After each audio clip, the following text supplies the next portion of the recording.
Hey everyone, welcome to the latest installment of MSP Business School. As always, I'm Brian Doyle joining you today. And for those that are watching on YouTube, I'm going to apologize for my floating head today. I'm traveling, so we don't have the usual background, and hopefully this doesn't make people crazy. I'm seeing almost like a little strobe effect for you. But, I'm really excited about today's guest. This is somebody I've gotten to know out on the circuit a little bit, somebody that's, probably very familiar to many of you listeners out there. But Larry, welcome to the show. With me today, I've got Larry Meador from Cavelo. Fantastic, Brian. Thank you, sir. I'm glad to be here. I appreciate you making some time to have me on. Hey, man, it's the guests that make this show what it is. Everybody's tired of hearing me every week. It's you guys that bring something to the party. So thank you so much for joining me. You got it. Love to kick things off, Larry, well, there's a lot of folks that certainly know who you are. There's many others that this might be their first introduction to who you are, but you've been around the channel for some time now. Maybe you can share with us a little bit of your background, some of the travels you've had, and what's led you to Cavelo today.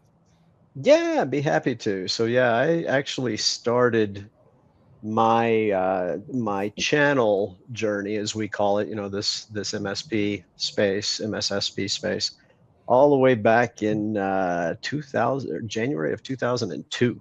So I've been doing this for a little while now, and it's kind of funny over the past couple of years. Yeah, there's been a few changes in my employers and stuff, and we'll touch on that. But because everybody's like, "Oh my gosh, you've changed again."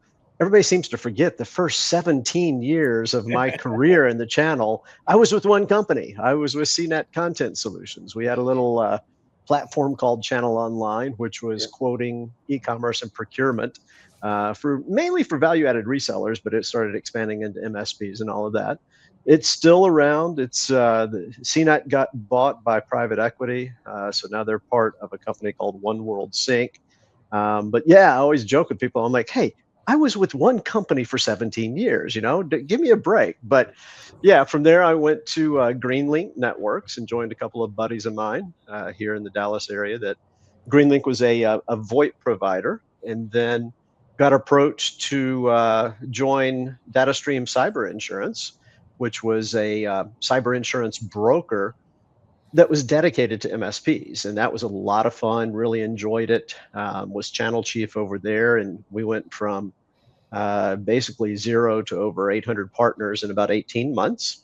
And then after DataStream, wound up over at Infima Cybersecurity, which is a fantastic security and awareness training platform. Still friends with those guys over there, but was channel chief for them. And then at the end of 2024, started having some talks with Cavelo. And I had been advising Cavelo for a few months prior to that. Just, they were, talking to me about what events should they be doing and different things like that. And, the opportunity came for me to join Cavelo. So I joined them towards the latter part of January of this year. January the 20th, I think, was my starting date. And man, it's been fun.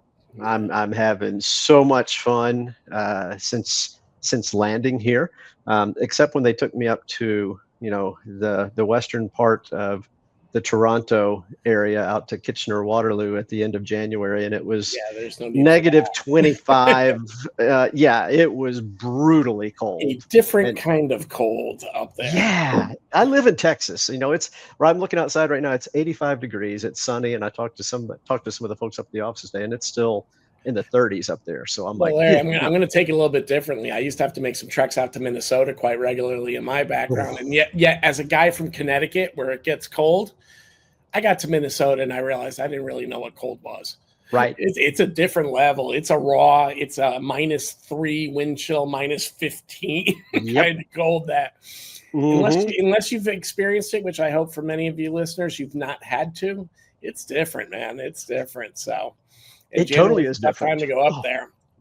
So yeah, it was a tough time to go up there, but we had a good time, and I'm looking forward to going back up.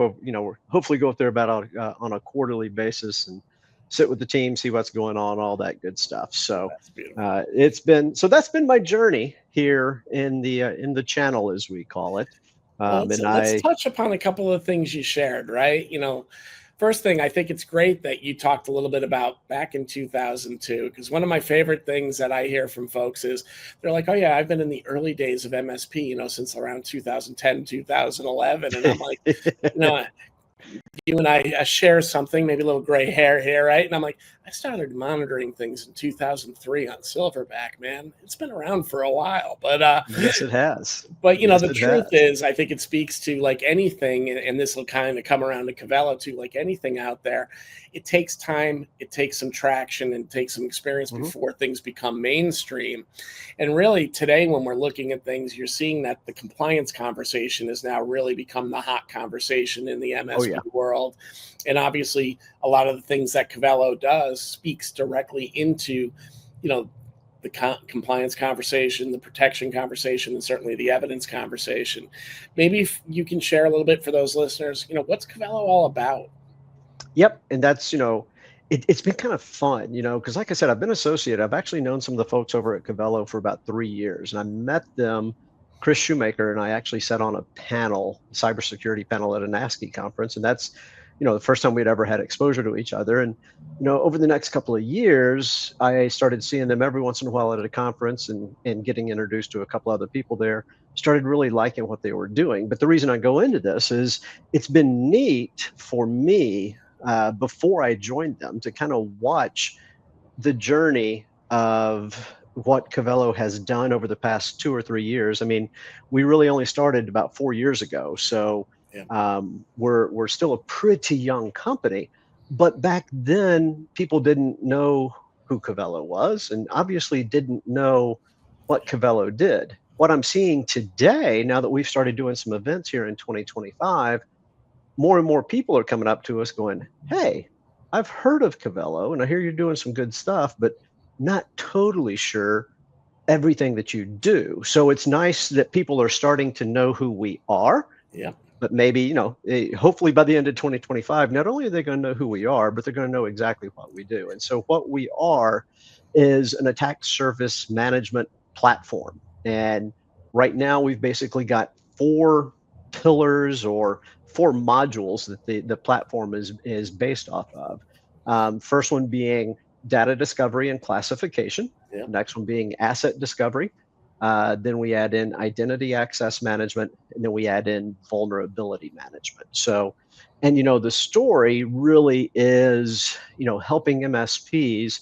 And one of the biggest challenges I think most MSPs and MSSPs have out there is, how do you protect what you can't see?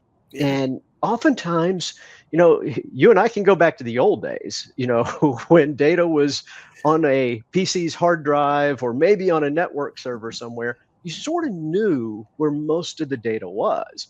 But, fast forward 30 years and with COVID, we now have this distributed workforce out there and, you Yeah. know, clients don't know where all their data is and they don't know who's got access to it. They don't know Yeah. who's been accessing it. Employees who will never even walk into your office, right? Things Bingo, like that. It's amazing. bingo.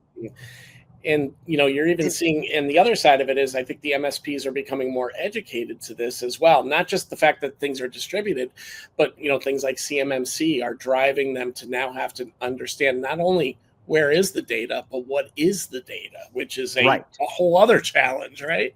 Precisely, precisely. So what we try to do is we try to pull all of that.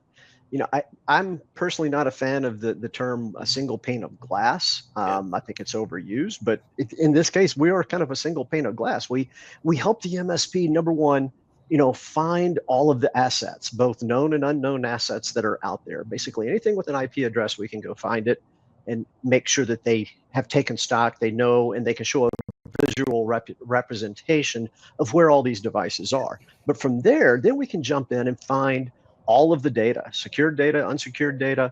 We can help classify that data. The MSPs can build custom classifications, different things like that.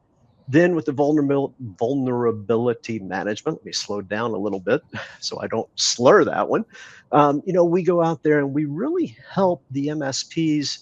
Look, there's tons of CVEs that have to be patched.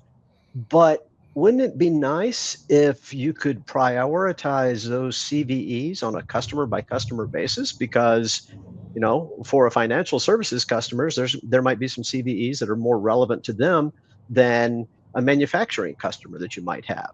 Right. So we help them prioritize and show them, look, here's where you really need to patch. These are going to have the greatest impact. And then, of course, with the identity access management part, we can show who has access to sensitive data, who has been accessing that sensitive data, and we can even send notifications if somebody has moved that data or is accessing that data, so you can get real-time notifications that somebody's taking a look at something. So Yeah, those are common characteristics of somebody that might be making an exit soon too, right? So bingo. there's a lot of good information that can be gathered from that. And just stepping back a moment to your CVE story too, that is something that I think is becoming a bigger conversation piece in the MSP community as well. It used to be, hey, my Windows machines are patched and, I've got everything done. And then it's amazing to see the other exposures that really come through all the other applications that you're interfacing with that often go unnoticed without tools like Cavelo out there. Totally. Totally. And the other people that are paying attention to this are the cyber insurers. Yeah. They're looking at these things and they're getting a lot more strict. The conversation I used to have when I was at the data stream talking about cyber insurance when I first started doing it was cyber insurance is the enemy. And so I had to really teach people cyber insurance is not your enemy. It's actually your ally. It's going to help you hopefully sell more of these technologies into your customers faster. And sure enough, the cyber carriers are getting a lot smarter about this. And they're now putting a whole lot more scrutiny on what you're doing and how you're documenting it and all of that good stuff. So that's where we kind of help with that as well. Yeah, there was a lot of check the box, and now you're seeing the claim rejections going up, the carve outs going up, and Yep. these are really, real issues because people don't think, hey, we got MFA, but you don't on that marketing app, and that's the one that ends up getting That's the one. exposed, right? I always pick on the Precisely. marketing guys because they're constantly throwing our data in places they shouldn't, trying new shiny toys, right? Hey, be easy on us marketing guys. Hey, Some look, of us man, aren't that I'm one bad. deep in my heart too. Come on now. No, it's so true. And, and the nice part I think about our industry as a whole, if you really look at the last 5 years since, we're really, as we're recording this, we're just about on that 5-year anniversary, if you will, of everything COVID, right? But I Yep. think this distributed architecture, all of this has really made everybody much more aware of how many touch points there are in the cybersecurity story and what really needs to be done.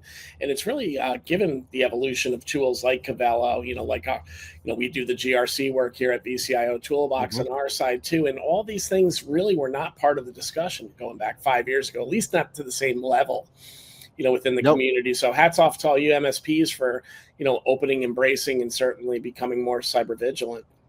Yeah, absolutely. And I mean, the other thing that's going on, and I really think, I think it started happening before COVID, but I think it's accelerated quite a bit since COVID, is, you know, many of these MSPs are learning to position themselves as that trusted business advisor, not just the IT company. Formerly maybe they were just the IT company, and that's the way they were viewed. And that's what Cavelo, we're really trying to stand out and help provide data that helps these MSPs, continue that journey of solidifying themselves as being that trusted business advisor to their client. And we give them the tools that help them go out there and quantify the risks that particular customer might have and what the financial impact of that risk might be to their business. So, MSPs, you guys got to start looking at yourself. You're not just the IT provider anymore. You really are a Uh, trusted business advisor. I've almost said we've taken on the role of almost part management consultant, in this Absolutely. process as well. We touched upon it earlier. HR would definitely be very interested in knowing about what files people are touching, if they're touching files they shouldn't Oh, be. yes. And this is information that MSPs have at their fingertips that if they use it appropriately can absolutely deepen, strengthen a relationship with a customer. And Absolutely. forget about even just driving new revenue, right? We know that's the ultimate outcome. But imagine going to a customer with some of the things that I know Cavelo can bring out. Here's files people are utilizing. Here's machines that have CVs that haven't been touched in over 90 days. Here's risk and the cost of that risk because it's on these core financial Yep. systems. you're bringing them information they've never heard before, from an MSP. And Precisely. if you want to look at new ways to single yourself out, learn those stories. Learn And how to take that data and create those stories. you got it. We've literally had MSPs come to us and just go, "Holy cow, you made me look like a magician when I went in to talk to my client," because I was showing them things they didn't even know. And they're like, "How in the world do you know this stuff?" And it's our platform that has helped them do that. So you're absolutely correct on everything that you said. Yeah, and you touched upon kind of the cyber insurance story. We're seeing a lot of the MSPs starting to align their cyber efforts to certain, certain frameworks. Think NIST, Yep, CSF, think CIS, right? And I know tools like yours can enable that production of evidence that they need to really help with that and be able to prove that out, so they can't get those claims rejected. So absolutely. it's amazing how this stuff is really come light years in a very short period of time. Oh, it Within has. I the mean, MSP community. to me, it's just it's crazy to see what has happened in the past 5 or 6 years Yeah. since COVID came along. Well, we say, Um, this industry's always been a 5, 6 year cycle, right? And now we're in the mhm. cycle of knowledge, and it's the next generation of MSP really being, truly an advisor, less about the break fix and more about providing solutions again, almost kind of back to where we were, Larry, in the 90s, right? Exactly. I was going to say, let's go back to the early 2000s, and that's when everyone was break fix. They were a value added reseller. Then all of a sudden, they're like, "Hey, this MSP business model sure looks nice because all of a sudden I've got a predictable stream of revenue. It's not just a case by case or project by project basis." And boom, that's when MSPs took off. And that's But all, why now you see private equity so interested yeah. in our business. They And if see you go there's money to be made. And if you go back to the 90s too, if you recall, we were selling to a lot of people that didn't understand what this technology could do for them. So we had to articulate the problems we were going to solve to get them to buy in. Now we've got the next generation of MSPs there, which is a lot of digital natives, and they understand how the technology is working. But now it's more about, hey, here's the impact, here's the likelihood of the risk, here's that financial cost of that risk. And it's that whole conversation again about, hey, this is what it can do for you. Yeah, but the bad side of this for me, back in the 90s, early 2000s, everybody looked at me because I understood computers, I understood Yeah. networks, all that Oh, we stuff. were I was the geniuses, technical weren't we, guy. Ben? I was a genius. People thought I was smart. Now I'm the dumbest person in any conference that we go to. When I get up on stage and talk to these guys, I feel bad because I'm like, y'all are way smarter than me. Yeah. You're way smarter than me. You've passed me by light years, but I still have a little bit of a grasp on what's going on. I think. Yeah, I I think hope. I think it's the business acumen, Larry. That's the part that you have that the tech guys are still learning, right? Exactly. Exactly. So Cavelo's out there, and you've got competitors. What do you feel are some of the core differentiators that you're bringing to market that might not be out there in some of the other solutions MSPs might be looking at?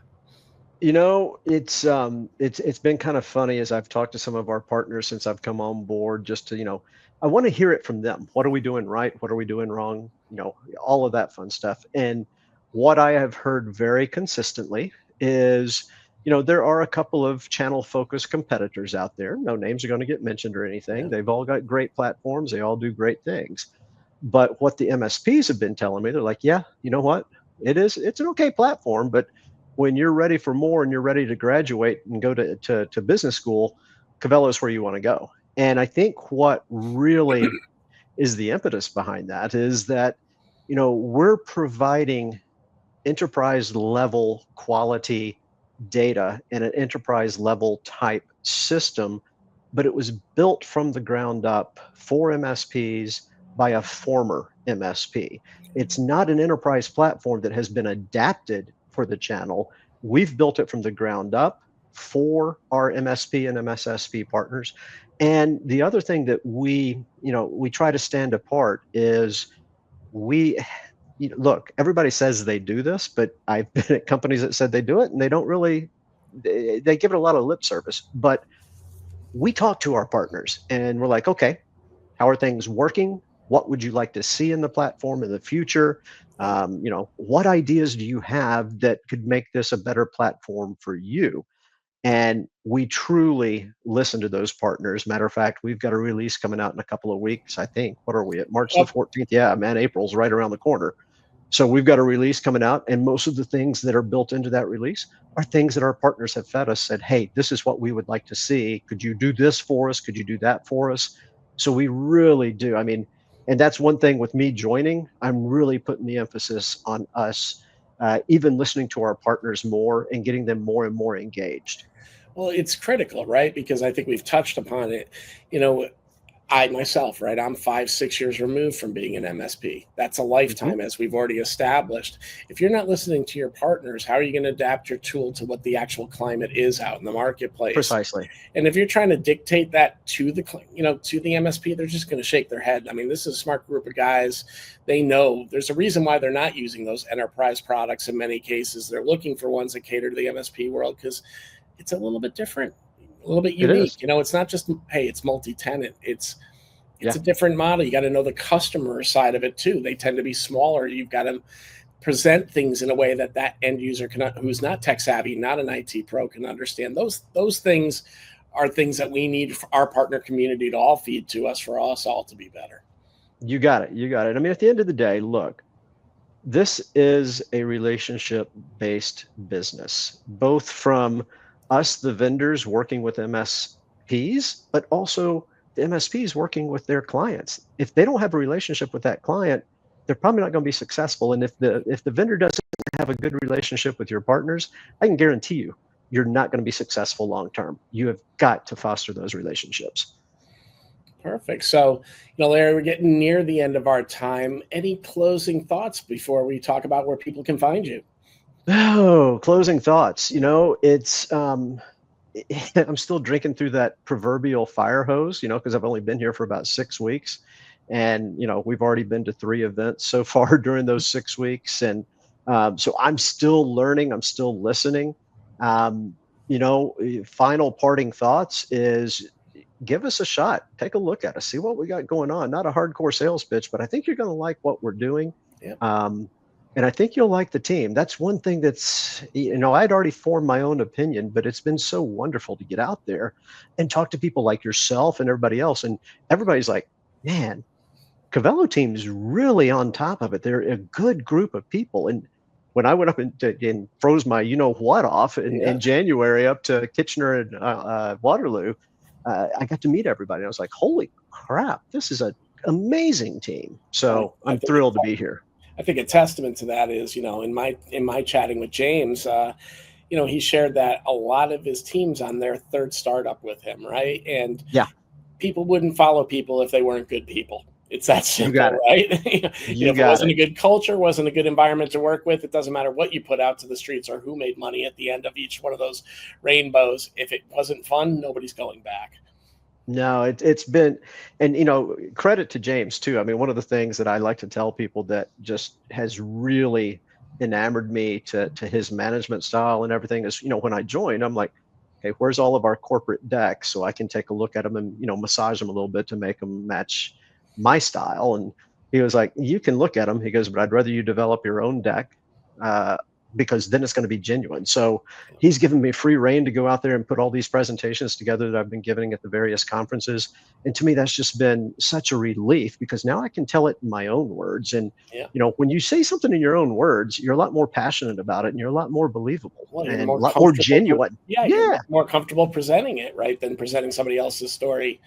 And listener, if you want to hear a little bit from James, he joined us on MSP Business School about a Yep. year ago now. So, just search on the website for James Mignacca, and you can hear a little bit about what he's about and what Larry and I are talking about. Yeah, absolutely. I mean, it just really speaks to he really trusts the people that work for him to do the right thing. Yeah. So it's been so much fun. So, where are you going to be next, Larry? That's a really good I question. know I we're heading know. into April as we record this, and that's starting to become the tail end of this season. This show season.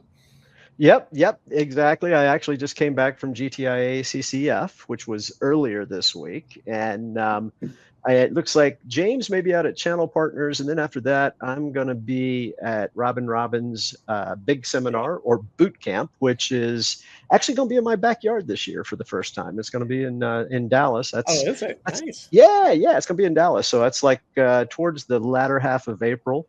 After that, we're headed to let's see, Connect. Well, let's see. We're going to TAG annual convention, IT and Secure.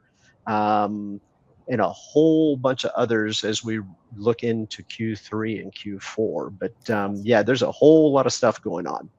And that's the fun part. I mean, we're doing like 24 shows this year, which is about 4 times as many as they've ever done in the past. So this is really the year we're going to be out there and developing that, that brand recognition even more than where it was already.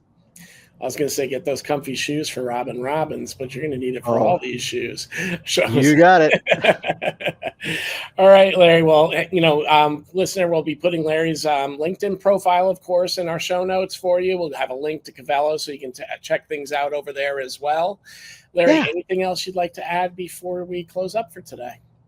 I would just like to thank you for the time. It's always good to see you. I know we were friendly competitors back on the Pitch It competition. When was that? 23, 24? 2023, yeah. It's amazing how time flies by. There's about to be another Pitch It class, and I feel like we just got done with ours. Yeah, exactly. I know. But, the rumor around town is you're going to be wearing that third flag for a third time in that one. Yeah, I did it with Data allowed Stream. to participate, man. I did it with Data Stream the first time, then I did it with Infimo last year, and looks like we're going. Hopefully, we're going to see if we can do it with Cavelo this year. I told Sean the only problem with making it to the finals is you get a one and done, and you're out. I got to either change logos to go back in again. Precisely. So, but yeah, it was fun competing against you back then. That's for sure. I didn't look at it as competition. It was funny. I think we all learned a few things about ourselves along the way. Certainly, it's great in getting a little bit more clarity on your pitch, and they do a great job. And Sean, Andrea, and the whole team do a really good job of getting different speakers to really catch people at different inflection points. Right, even though it's a startup competition, you got people that are literally still kind of at day one. Then you got people that are kind of at year 2, 3. They've had some stumbles along the way, and can understand a little bit more. And they put together a great series of speakers. Sean's really done a great job with that program. Oh, they totally have. And Sean's done a great job hosting it and all of that good stuff. And I'm not going to say any more because we don't need to inflate that man's ego any further. Not even a little bit. Not even a little Sorry, bit. Sean. All right, Larry. Well, hey, thanks again for jumping on. Listener, again, in our show notes, you'll be able to get Larry's LinkedIn address, directions to get to Cavelo. Reach out to me if you need direction to get there. We'll make sure you get in touch with them. Larry, absolutely. I'll see you out in the circuit. Absolutely, Brian. Always a pleasure, my friend. Thank you, sir. Take care. Take care.